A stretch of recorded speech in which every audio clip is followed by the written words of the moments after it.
Morning class. तो आइए हम लोग शुरुआत करते हैं एक नया चैप्टर जिसका नाम है कविता की परख। एक बार रिवीजन करते हैं, आगे बढ़ते हैं। कविता की परख के लेखक का नाम क्या है? रामचंद्र शुक्ल। ठीक है, कोई दिक्कत नहीं क्या? और इनका जन्म हुआ था, इनका निधन हुआ था 2 फरवरी। जन्म स्थान कहाँ पे? अगोना, जिला बस्ती और राज्य उत्तर प्रदेश। पिता का नाम पंडित चंद्रवली शुक्ल। और इनकी कृतियां है मधुस्रोत, जायसी ग्रंथावली की भूमिका और ऐसे बहुत सारे। करेक्ट, अपना बुक में देख लीजिएगा। करेक्ट है। अब कविता की परख की शुरुआत करते हैं, लेकिन कविता की परख पढ़ने से पहले कुछ शब्द निधि आपको जानना जरूरी है, जो आपके लास्ट में दिया गया है। नहीं, कविता देखिए दिया गया आपको, ये जो है आपको जानना क्या है, बहुत ही जरूरी है। कौन सा? शब्द निधि। किसको जानना जरूरी है? शब्द निधि। और शब्द निधि जो होता है वही आपको क्या करेगा? अर्थ समझने में मदद करेगा। ठीक है, तो ध्यान दीजिए। पहला है उत्साह। उत्साह का हिंदी होता है खुशी। उत्साह का हिंदी क्या होता है? खुशी या उमंग। यानी उत्साह किसको कहते हैं? तो उसका अर्थ होता है खुशी या उमंग। कहते हैं बड़े उत्साह के साथ आज हम लोग क्लास करने के लिए आए हुए और पढ़ेंगे अच्छा से। उत्साह। करुणा का मतलब होता है दया। करुणा माने दया। व्यापार माने क्रिया, काम। व्यापार समझते हो ना? और दारुण का मतलब होता है असहनीय, जिसको सहा ना जा सके।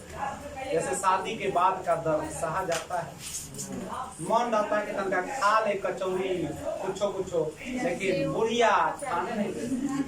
ननद रहती है वो प्यार बहाती है। चलो, दारुण माने असहनीय। दारुण माने असहनीय। आहादित का मतलब होता है प्रसन्न। आहादित माने क्या होता है? प्रसन्न। आहादित माने प्रसन्न। आहादित माने क्या होगा? प्रतापी का मतलब होता है प्रभावशाली। उन्हें बड़ा प्रतापी राजा था। पराक्रमी भी होता है। प्रतापी माने पराक्रमी। निपुणता यानी दक्षता। जैसे हम लोग खाना बनाने में निपुण, जैसे गोलगप्पा बनाने में हम लोग निपुण है, तो ये हो गया आपका निपुणता, दक्षता। उग्र माने उत्तेजित। उग्र माने उत्तेजित। अधीरता माने बेचैनी। अगर हमें आपसे मिलने की बड़ी अधीरता थी, सुबह से शाम गुजर गया, शाम से सुबह गुजर गए, आप न आए, लेकिन आपने जो यादें दिया वो जीवन भर भूल नहीं सकते। नहीं ऐसी ना। चलो।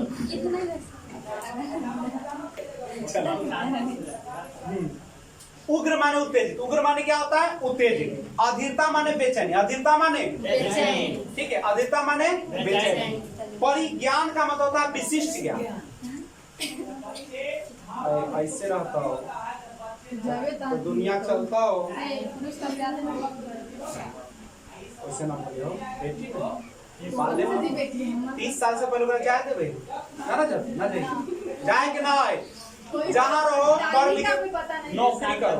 बोध का मतलब होता है समझ। बोध का मतलब क्या होता है? समझ। बोध मतलब समझ। प्रफुल्ल का मतलब होता है प्रसन्न। प्रफुल्ल मतलब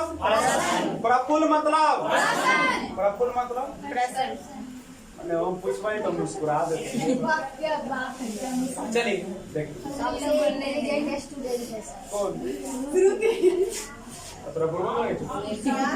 मेरा कोई भी बेटी या बेटा बुर्बक है इस समय? आर्द्र मान होता है भीगा हुआ। आर्द्र का मतलब क्या होता है? भीगा हुआ।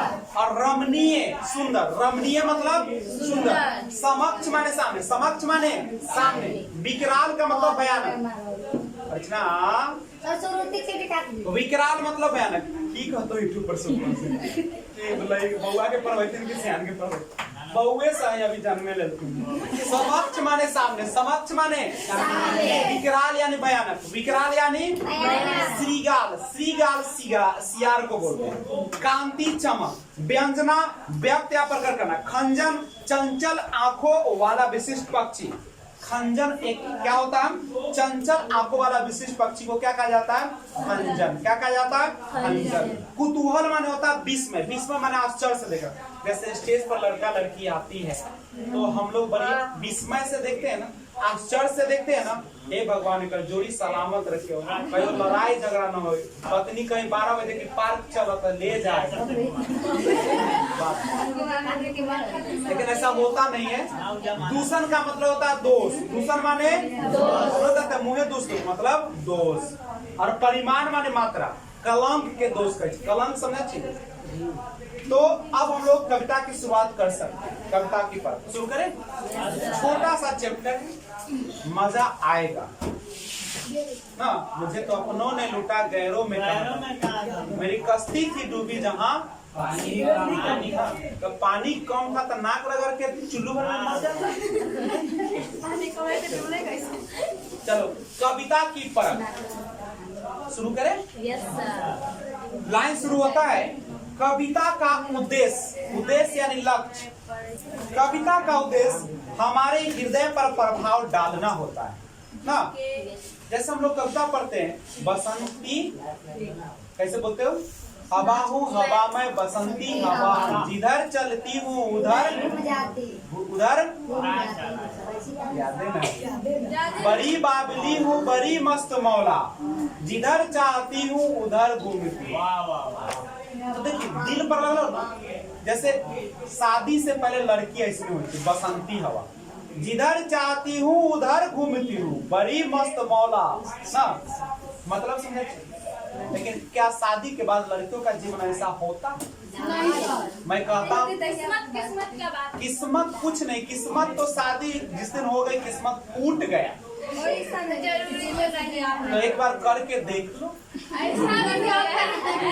याद रखो 100 में 99% परिवार में पति पत्नी लड़ के बेचैन रहते। मुंह से बोले से न हो किस्मत, ठीक है, आदमी के नहीं। और पति दुनिया में है करते। सुनो सिमरन जी क्या बात। अच्छा दुनिया में कुछ कर ले, शादी विवाह से ऊपर कुछ भी है? वही है। अच्छा हमरा खाना खाएंगे तो हम खाने के नहीं याद करो कि हम चौर के अथी के याद कर रहता है से कर। अच्छा दुनिया की शुरुआत कहाँ से होती है? शादी से। अगर शादी ना हो तो दुनिया की शुरुआत होगा? दुनिया की बर्बादी कहाँ से होती है? शादी से। आज जो गर्मी है सब है कोरोना के कारण है। न रहता भाई, जनसंख्या नहीं रहता, हम लोग प्यार से भी कूद के जीते। चारों तरफ पेड़ पौधा फल फूल होता, आराम से खाते कि नहीं? क्या सिमरन जी आप भी पवित्र चीज को आप क्या कर देते हैं? चलिए आगे बढ़िए। हम क्यों नहीं? अच्छा हम दूसरा पक्ष बताते नहीं, क्योंकि शादी हम इसलिए नहीं कर रहे कि हम चाहते कि थोड़ा खुले पंछी की तरह जिए। शादी के बाद बंधन हो जाता है। लड़की को ना बोलते कि बंध जाती है, लड़का ना बनाई, वो तो बेचारा ऐसा बनाई जो चौक पर बैठ के दारू पीता है। नहीं आप पूछेंगे कि क्यों होला, हम क्या कहे सब कुछ नहीं। मोबाइल था सर, वो फोन आ गया, मेरी पत्नी गुस्सा आ गई, फोन को तो पूछिए दी, हमरो झाड़ू ले हमको भी गम ने मारा, तुमको भी गम ने मारा, तो इस गम को मार डाल कभी लुट गए। अरे छोड़ो आगे। कविता का उद्देश्य, कविता का उद्देश्य देखो कहने का, देखो इतना हम बात क्यों करते हैं? क्योंकि कविता जो होती है आपके हृदय पर प्रभाव डालती है। जब कविता बोलते हो, कविता जब हम लोग पढ़ते हैं तो कहाँ पे प्रभाव डालती है? कहाँ प्रभाव डालती है? प्रियंका जी कहाँ प्रभाव डालती है? हृदय का मतलब हार्ट का मतलब दिल, और दिल का काम है पंपिंग करना। न दिल सोचता है, न आंखें मिलाता है, न कुछ सोचता है, वो पंपिंग करता है। दिल तो बेचारा ऐसे ही बदला। चलो तो कविता का उद्देश्य क्या है बुआ? हृदय पर प्रभाव डालना। कहाँ प्रभाव डालना? और सभी की नजरें इधर है, आपस में गप बंद है तो मैं गाली देना शुरू करूँ। चला के लाया मार खिलौना मेरे खेलते रहो। कविता की परख का उद्देश्य हमारे हृदय पर प्रभाव डालना होता है, जिससे उसके भीतर ऐसा झापड़ देंगे ना सीधा वो चल जाएगी। पढ़ाने तो कैसी क्लास बंद कर। कविता का उद्देश्य हमारे हृदय पर प्रभाव डालना होता है, जिससे उसके भीतर प्रेम, उसके भीतर क्या? प्रेम। प्रेम का मतलब वो लड़का लड़की वाला प्रेम नहीं। प्रेम का मतलब यह होता है कि आप दूसरे के दुख को अपने जैसे महसूस करें। कांटा तुमको चुभ जाए तो जैसा उसको दर्द हो रहा है हमको दर्द हो, समझ रहे हो? जैसे मम्मी के बिना तुम कितना बेचैन रहते हो, वो प्रेम है। भाई और बहन का प्रेम, ये प्रेम है। और आज जो लड़का लड़की प्रेम करते हो, प्रेम नहीं है, वो भूख है, शरीर का भूख है, जो चंद मिनटों में क्या हो जाएगा। जो तुम्हारे लिए जी रहा है ना, तुमको लतियाएगा, मुंह पर थूक देगा, देखना नहीं चाहेगा। ठीक है, आप बीच में नहीं बोले क्योंकि क्लास चल रही है। ठीक है, हाँ आगे। तो उसके भीतर प्रेम और आनंद। आनंद का मतलब खुशी। आनंद का मतलब क्या होता है? खुशी। खुशी। हास का मतलब थोड़ा सा मनोरंजन। और करुणा, करुणा मतलब दया। आश्चर्य, आश्चर्य माने ऐसा चीज जिसको आप बारे में आप सोचे नहीं थे। इत्यादि अनेक भावों में से किसी का संचार हो। बहुत सारा भाव है, प्रेम का भाव है, आनंद का भाव है, हास का भाव है, करुणा का भाव है, आश्चर्य का भाव है। और उनमें से किसी एक का जो भाव आता है, अनेक भावों में से किसी का भी संचार हो जाए, उसी को हम लोग क्या करते हैं? कविता कहते हैं। क्या कहते हैं उसको? कविता वो है जो सामने वाला सुने तो सुनते रह जाए, विभोर हो जाए। मोर अगर सुने तो मोर नाचने लगे। वर्षा पर कविता का है तो बारिश होने लगे। नहीं, मतलब बात समझ रहे हो? कविता इस ढंग से कहना चाहिए, ऐसा पेश करना चाहिए कि सामने वाले के दिल में वो जगह बना दे। समझ रहे हो? बड़े बड़ाई ना करे, बड़े न बोले। क्या बड़ी बड़ी बातें करना चाहिए? क्या बड़ी बड़ी बोलनी चाहिए? हम लोग को अच्छा से रहना चाहिए, ईमानदारी से रहना चाहिए। तो जिस पद में इस प्रकार प्रभाव डालने की शक्ति न हो, उसे कविता नहीं कह सकते। क्वेश्चन आएगा कि कविता किसे नहीं कहते हैं, तो लिखेंगे कि जिसके भीतर प्रेम, आनंद, हास, करुणा, आश्चर्य आदि अनेक भावों में से किसी का संचार न हो, उसको कविता नहीं कह सकते। कविता का मतलब है कि इन सबका हंसी भी हो, मजाक भी हो, रोलाई भी आ जाए, भाव भी आ जाए, प्रेम भी हो जाए, सब कुछ आ जाए, तभी हम लोग क्या कहेंगे उसको? ऐसा प्रभाव उत्पन्न करने के लिए कविता पहले कुछ रूप और व्यापार हमारे मन में इस ढंग से खड़ा करती है कि हमें प्रतीत होने लगता है कि हमारे सामने उपस्थित है। जैसे हम बोले अभी, हवा हूँ हवा में बसंती हवा हूँ, जिधर चाहती हूँ उधर घूमती हूँ, बड़ी मस्त मौला बड़ी बाबली। जब ये बोल रहे थे आपके मन में, अरे हवा कैसा आता है, हाँ, एक बार आता है ऐसे मस्त होके जाती है, न कोई रोकने वाला है न कोई रोकने वाला। क्या उसको रोक पाएगा कोई? नदी के धार को तुम रोक लोगे? इधर रोकोगे उधर तबाही मचा देगा। और जिधर चले रवानी, जिधर चले जवानी, उधर से रुख को मोड़ लेना चाहिए। समझ गए? क्योंकि जवानी आपको कुचल के रख देगी। आग, पानी और जवानी, जय श्री राम, तीनों से हम लोगों को क्या करके रहना चाहिए? बच के रहना चाहिए। उसको भी मजा आ रहा है तो याद रखिएगा, जिधर आग लग जाए बाबू आंख मोड़ के इन्हें हो जाना चाहिए। नहीं, जिधर पानी का धार चल रहा हो बाबू मत जाओ, नहीं तो बर्बाद हो जाओगे। पानी का धार तेज हो, उसमें तैरने का कोशिश करोगे, बचोगे, डूब जाओगे। आग का दरिया है, डूब के मर जाना है। नहीं तो सुन लो, यहाँ पे वही कह रहा है कि ऐसा प्रभाव उत्पन्न करने के लिए कविता में पहले कुछ रूप और कुछ व्यापार, व्यापार समझते हो ना, क्रिया, गतिविधि होनी चाहिए कि हमारे मन में इस ढंग से खड़ा करते कि हमें प्रतीत होने लगता है तो हमारे आंखों के सामने है। कहाँ पे है? आंखों के सामने। बात समझ रहे हो? लेकिन क्या वो भाव ऐसे ही? अर्चना, दिल दिमाग सब यहाँ पे रखो, क्योंकि चैप्टर उड़ जाएगा, कोई बचाने वाला मिलेगा नहीं। अब गलती सर वीडियो चल जाते कि वीडियो तो रहता हो। चलो आगे सुनिएगा। बात समझ रहे हो कि ना समझ में रहे हो? अगर कोई कहेगा कविता किसे कहते हैं तो बता दोगे ना, जिसमें प्रेम, करुणा, हास सभी चीज हो। और कविता क्या, कविता जो होता है क्या ऐसी आया पढ़ते चल जाओगे? उसको भाव से पढ़ो। अब शादी के बात करेंगे तो सिमरन कहेगी खाली साथ, तो दूसरा बात चलो। अगर मान लो तुम खाना खाने के लिए बैठे हो तो खाना का महसूस अंदर से होना चाहिए, तब ना मजा आएगा। तू कोच के ठूसले है, एक ठोसाइल है और तब तोरा हम कतनो बढ़िया खाना दे, क्या भाव आएगा? तो भाव लाना पड़ता है। शादी भी होती है तो शादी से पहले 5 दिन गाना बजाया जाता है। क्यों गाना गाता है लोग? 5 दिन दूध। अच्छा, 5 दिन गाना क्यों होता है पता है तुमको? उस लड़की के अंदर एक प्रेम का भाव जगाया जाता है, नहीं उसको महसूस हो कि मैं शादी करने जा रही हूँ ना। भुइयां बाबा के पूजा होता है, गीत होता है कि ना होता है? कल्ला होता है। आसपास के लोगों को लगना चाहिए कि बाबा आने वाले हैं। ठीक है, तो यही करा है कि कविता जब पढ़ते हो तो कविता का भाव ज्योति जी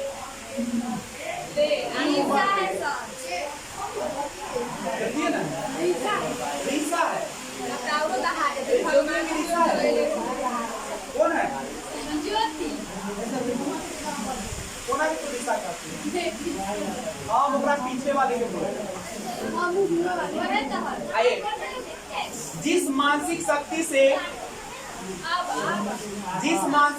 से कभी ऐसी वस्तुओं और व्यापारों की योजना करता है और हम अपने मन में उन्हें धारण करते वह कल्पना कहलाता है। जब हम किसी भी चीज के बारे में पहले से जो सोचते हैं, आप याद है उधर होता है, सुनिएगा कि जब हम मानसिक माने समझते हो ना, मानसिक माने मन की, दिमाग की, मानसिक शक्ति से कभी ऐसी वस्तु और व्यापारों की योजना करता है तो हम अपने मन में उन्हें धारण करते हैं और वही क्या कहलाती है? कल्पना कहलाती है। क्या कहलाती है? कल्पना किसे करते हैं? जब हम किसी चीज को अपने मन में धारण करते हैं पहले से। जैसे आप क्लास आने से पहले सोचते हैं कि आज विजय सर आएंगे, ऐसे पढ़ाएंगे वैसे पढ़ाएंगे, तो यह हमारी कल्पना, यह हमारी क्या है? कल्पना है। इस शक्ति के बिना, कौन शक्ति के बिना? कल्पना। बस लोले है तू सब। इस शक्ति माने कल्पना शक्ति के बिना न तो अच्छी कविता हो सकती है और न ही उसका पूरा आनंद लिया जा सकता है। सिमरन, इसके बिना कविता का पूरा आनंद नहीं लिया जा सकता है। कल्पना के बिना, किसके बिना? कल्पना ऊपर की चीज है कि अंदर की चीज है? कल्पना हम लोग मन में करते हैं कि खाना में करते हैं? मन में। चलो, सृष्टि मतलब दुनिया में, सृष्टि मतलब दुनिया में। देखते हैं कि भिन्न भिन्न प्रकार की वस्तुओं को देखकर हमारे मन पर भिन्न भिन्न प्रकार का प्रभाव उत्पन्न होता है। क्या अलग अलग चीजों का मन शांत करना, एकदम शांत रहो, मन चंगा तक कटौती में रहना। पढ़ाने में मजा तभी आता है जब पढ़ने वाला रहे। कीड़ा मकोड़ा को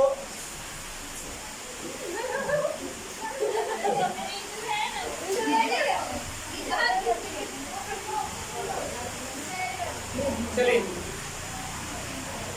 कहता है कौन 76 नंबर जन्म हो जाएगा।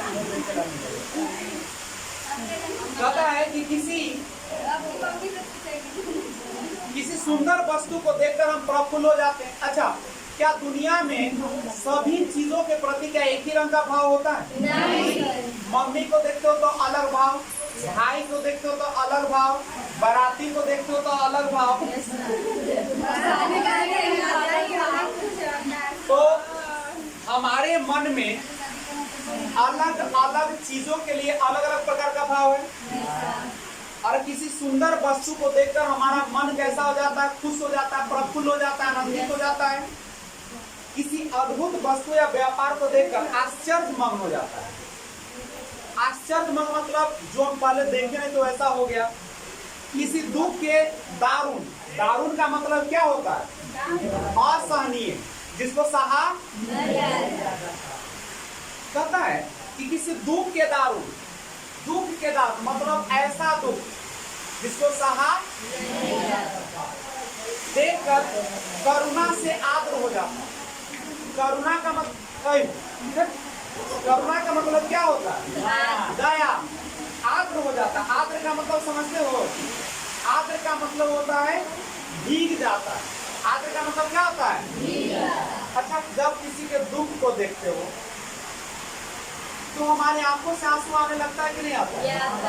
जैसे हम कहते कितना अच्छा लड़का था, कितना अच्छी लड़की थी, देखकर नजर लग गया, कितना सुखमय जीवन जिया। नहीं तो आगे बढ़ो। यही कविता में भी होती है। कहाँ पे होती है? कविता में भी यही होती है। अगर बहुत अच्छी चीज रहती है तो मन कैसा हो जाता है? आनंद हो जाता है। और जब दुख रहता है तो क्या हो जाता है? आंखें भीग जाती है। क्या कविता में ऐसा होता है कि नहीं होता?